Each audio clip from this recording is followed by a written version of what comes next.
Hey guys, welcome to another video. Now, I was thinking the other day that I think most people don't realise the depth of the backstory for the map in DayZ, Chernarus. Its history, its geography, how it's been slotted into a reality even though it's a fake state.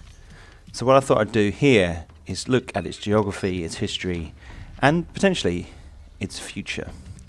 Before we start, I'd like to say that I don't speak Russian, so some of the names I try and pronounce are going to be wrong. Maybe near, but they're not all right by any stretch of the imagination. So please be kind. Chernarus first appeared as a map for Arma 2. Its potential was recognised by Dean Hall, and the company who created Arma, Bohemia Interactive, then went ahead and ported Chernarus into DayZ Standalone as the main map. They then appointed a team of map developers to update it, to optimize it, to improve it generally. And now the Chernarus map is known as Chernarus Plus. Geographically, Chernarus is located on the edge of Russia, near to Georgia, just above Turkey, and on the Black Sea. It's a fake location. They've slotted it neatly into the real world, which gives it real strength. They've also worked hard on its history, which we'll have a look at in a minute.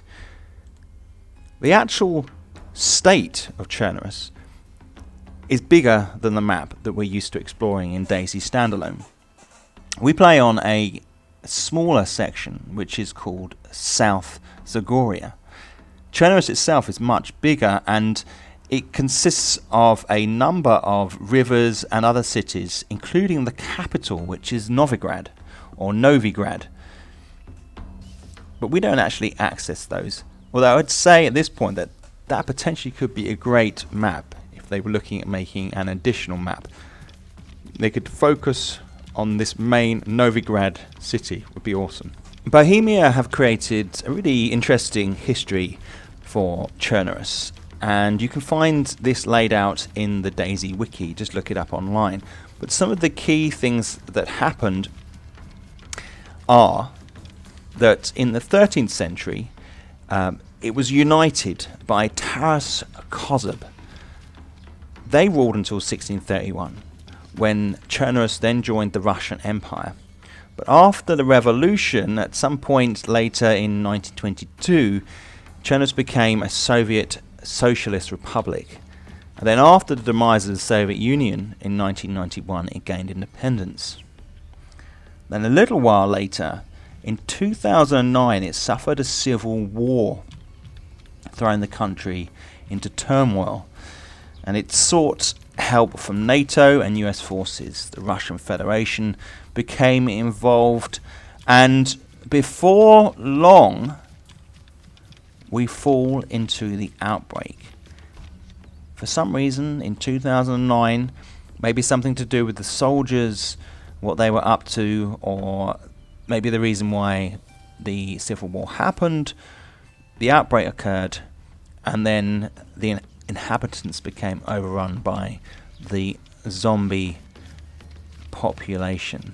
Now there's definitely reference to some kind of toxic waste which can be seen throughout the map. So we don't quite know what happens, and maybe this story will be revealed as Chernarus is developed, as the map is developed. I think people forget that this could add some really vital roleplay to how we play DayZ Standalone. It's believed that Chernarus had a population of nearly 4 million Chernorussians and Russians combined.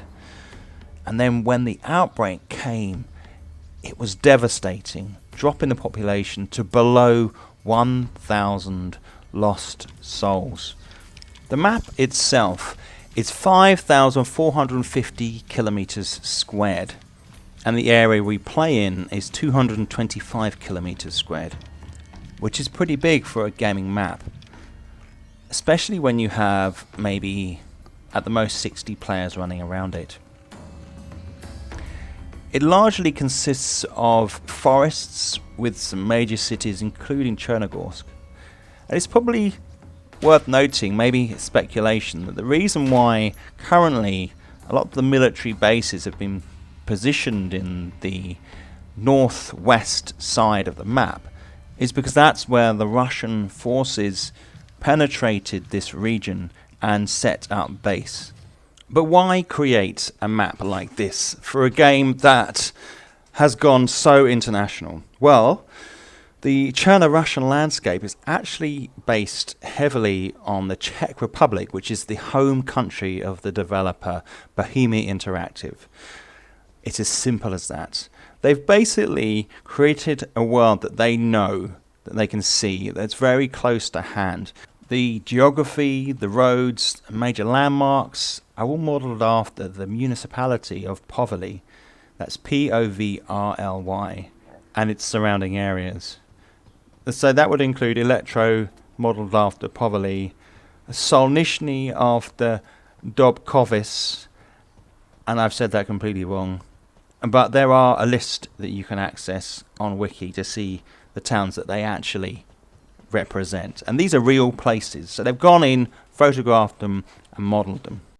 And here are some stats that really are eye-opening.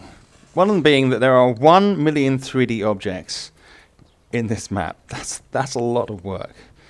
It has 3 airfields, has 50 towns and villages. It has 350 kilometers of road and almost 100 kilometers square of forest cover the landscape.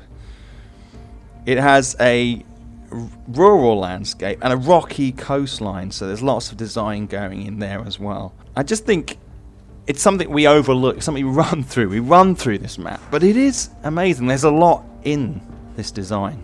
Now, although a lot of people have worked on Chernarus, there's one man who oversaw the development of the map, initially for Arma 2, over a course of 8 years, and his name is Ivan Buchta, Buchta. I don't know whether I said that right or not, but he had the vision.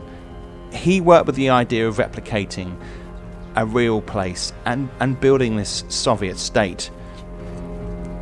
He has to take a lot of responsibility for how great this build is. Guys, I hope you found this video interesting. I think it's good to have a bit of backstory. It strengthens gameplay, and this map certainly has that. Thanks for watching. If you haven't subscribed already, then it'd be awesome if you could. There's other types of content like this on my channel. And don't forget as well that I also stream strategy games on my Twitch account, which you can see the link for down below. Guys, thanks for watching.